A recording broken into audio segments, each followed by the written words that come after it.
It seems impossible to me that the Armenians were not conscious agents of the Russian government. We can't prove it, of course. We don't have a sheet of paper that says, "We will be your boys." But we do have very telling statements, besides what they actually did in the war. For instance, the fact that the Russian government gave the Armenian rebels the equivalent of $15 million today, just before the war, in order to buy guns. We do know that the attacks of the rebels in places I've told you about, like Sivas and Sarai, where you couldn't possibly expect any other reason for an attack, we know that those can only have benefited the Russians, which is the really important point. It doesn't really make any difference to the Ottomans whether the Armenians are accidentally helping the Russians, whether the Armenians are accidentally killing hundreds of thousands of Muslims. It doesn't make any difference. The point is that they are doing it, and that the Ottomans know they're doing it, and that they feel they have to do something about it. Not only so that they can continue to fight the war, but so that they can defend the slaughtered Muslims who are being attacked by the Armenians. And that's the answer to the question. Why did the Ottomans relocate the Armenians? They did it because they justifiably feared them. They feared them because they were the agents of the Russians, their enemies, and they feared them because they were slaughtering Muslims. Was deportation a harsh measure? Yes, an exceedingly harsh measure. Was it justified? Well, surely the Ottomans felt it was justified because they couldn't think of what else to do. We'll never know. We'll never know whether it was justified or not, what would have happened if it hadn't taken place. But it is definitely true that lives were lost, Armenian lives were lost because of the deportation. Ultimately, were more lives lost, or more lives, I should say, saved because of what happened, because of the deportation? We won't know that either. But it does seem certain, and we do know for certain, that relocation was seen as a justified act in wartime by the Ottomans. And we do know for sure that the intention was not to kill all the Armenians. We do know for sure that it wasn't in any sense a genocide, but what the Ottomans believed was a justifiable military action. If we need proof that it wasn't a genocide, we can look once again at what really happened in the relocation.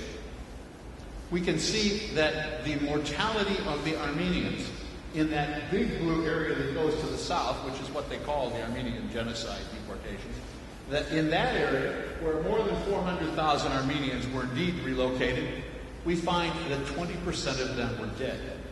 We find that 20% of them died. Well, this is horrible. This is horrible. I very much doubt if it's genocide, but it's horrible. But then we have to compare that to the death rate of the Armenians who were in the war zone and who retreated in the far right up here. This group. We have to compare it to them. Those Armenians who were in the war zone and who went away not being deported by the Ottomans, but running for their lives, more than half of them died. Actually, the Armenians who were relocated by the Ottoman government did better, quite a bit better. It's still horrible. But in looking at that horror, we have to also look at what happened to the Muslims, the Turks, the Kurds, the Ottomans who stayed loyal to their government. What happened to them? There were hundreds of thousands of Armenian refugees, yes, but there also were more than 1 million Muslim refugees, those green arrows that you see. People who are never talked about, as if they never existed. We also have to talk about what happened to the Muslims of provinces like Van. At the end of World War I, 2/3 of the Muslims of Van were dead.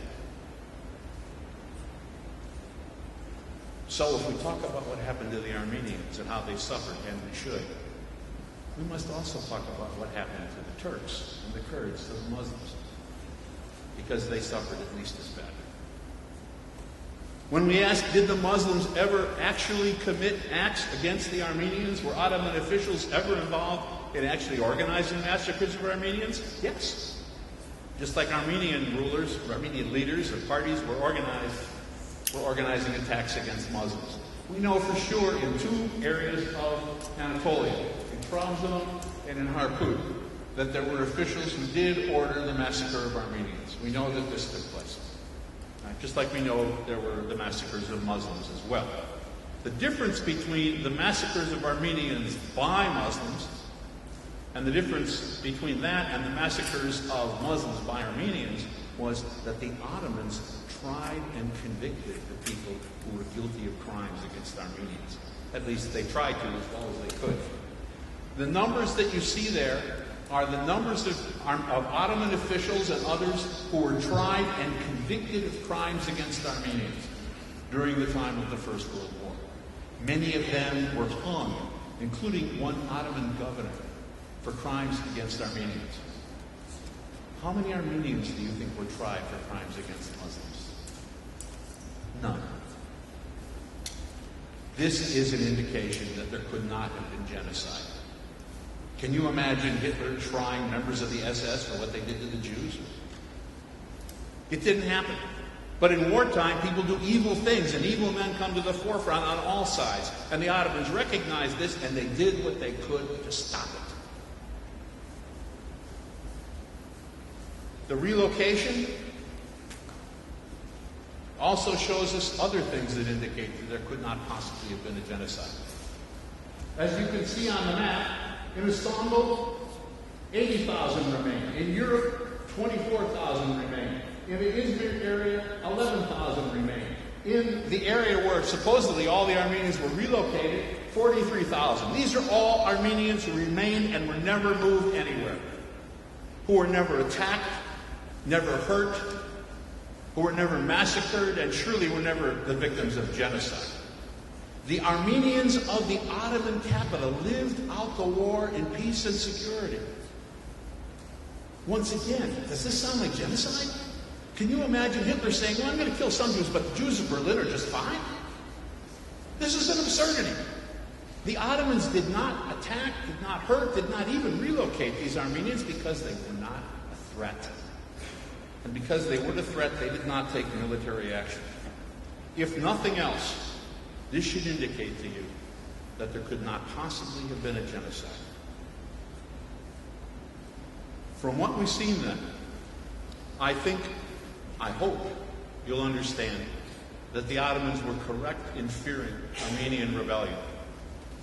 They feared that those who had been traitors against their government and helped their enemies in one place would do it in another place, and they wanted to move them out of those places.